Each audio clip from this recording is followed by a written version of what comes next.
پاکستان کی سلامتی کے لیے نہ کبھی خطرہ تھے اور نہ کبھی ہم خطرہ ہو سکتے ہیں، لیکن یہ واقعات، یہ حالات اور یہ سرزمین مسیحیوں کے لیے مسلسل خطرناک ہوتی جا رہی ہے۔ کبھی دوسرے ممالک میں واقعات کے ساتھ ہمیں جوڑا جاتا ہے اور کبھی ایسے واقعات بنا دیے جاتے ہیں جس میں مسیحی بستیوں کو جلانا، عبادت گاہوں کو جلانا اور اس سارے جلاؤ گھراؤں میں بائبل مقدس کی توہین کرنا، توریت، زبور اور صحائف کی کتابوں کی توہین ہونا، ان کی بے حرمتی کرنا بھی شامل ہوتا ہے۔ اور ہم انتظامیہ سے، اسلامیہ جمہوریہ پاکستان سے اس بات کی اپیل کرتے ہیں کہ مسیحیوں کے تحفظ کو یقینی بنایا جائے اور یا اس بات کا اعتراف کیا جائے کہ بطور مسلمان ریاست ہم اقلیتوں کو اور مسیحیوں کو تحفظ دینے میں ناکام ہے۔ ہم کبھی بھی یہ نہیں چاہتے، اگر واقعی ایسا واقعہ ہوا ہے تو ضرور اسے سزا ملنی چاہیے۔ ایک کی وجہ سے دوسروں کو، پوری بستیوں کو اور عبادت گاہوں کو جلا دینا، اس لیے ہم ڈیوائن فیملی چرچ ڈسکا سے اور ہم جتنے بھی خادم ہیں، جتنے بھی دوست یہاں پر موجود ہیں، ہم ڈیوائن فیملی چرچ ڈسکا کی طرف سے اور تمام مسیحیوں کی طرف سے جڑاوالا میں اس وقت تقریباً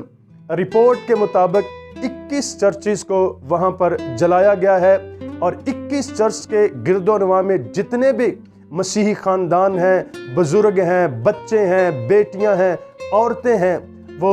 بھاگ کر، دربدر ہو کر اور اپنی جانیں بچانے میں مصروف ہیں، اور پورا شہر مسیحیوں کو، ایک کی وجہ سے پورے شہر کے مسیحیوں کے ساتھ یہ ظلم اور زیادتی ہے۔ ہم دوسرے ممالک میں اقلیتوں کے تحفظ کی بات کرتے ہیں تو ضرور ہے کہ اس ملک میں بھی لوگوں کا تحفظ کیا جائے۔ کل میں نے خوبصورت ایک بیان سنا ایک مولانا صاحب کا، غالباً ابتسام ظہیر صاحب کا، اور انہوں نے بڑے کھلے انداز میں اس بات کا اظہار کیا تھا کہ ہم مسلمانوں کی بطور مسلمان ریاست ہوتے ہوئے اقلیتوں کے تحفظ کی ذمہ داری ہماری ہے، اور ہم انہیں دوسرے ملکوں کے ساتھ جوڑ کر ان پر ظلم و ستم نہیں کر سکتے ہیں، اور ہم اپیل کرتے ہیں ایسے تمام عناصر کا سد باب ہونا چاہیے۔ ہم پرزور مذمت کرتے ہیں، اور اگر واقعی ایسا کچھ ہوا ہے تو ضرور سزا ہونی چاہیے، پر اس وقت جو مسیحی برادری کے ساتھ ہو رہا ہے اس کا جواب کون دے گا؟ اس وقت جو مسیحی عبادت گاہوں کا حشر کیا گیا ہے اس کا جواب کون دے گا؟ اس وقت جو مسیحی بیٹیاں، عورتیں، مائیں، بہنیں، بزرگ بے گھر ہیں، اس کا جواب کون دے گا؟ اس لیے ہم اسلامی جمہوریہ پاکستان سے پرزور اپیل کرتے ہیں کہ مسیحیوں کے تحفظ کو یقینی بنایا جائے، اور ہم بھی کبھی بھی اس ملک کی سلامتی کے لیے نہ خطرہ تھے اور نہ کبھی ہم خطرہ ہو سکتے ہیں۔ ہم اس ملک کی سلامتی کے لیے دعا گو ہیں، کیونکہ بائبل مقدس میں لکھا ہے کہ جس ملک میں نے تمہیں رکھا ہے اس کی سلامتی میں تمہاری سلامتی ہے، اور اس ملک کی سلامتی میں ہماری سلامتی ہے۔ ہم جڑاوالا کی ساری مسیحی برادری کے ساتھ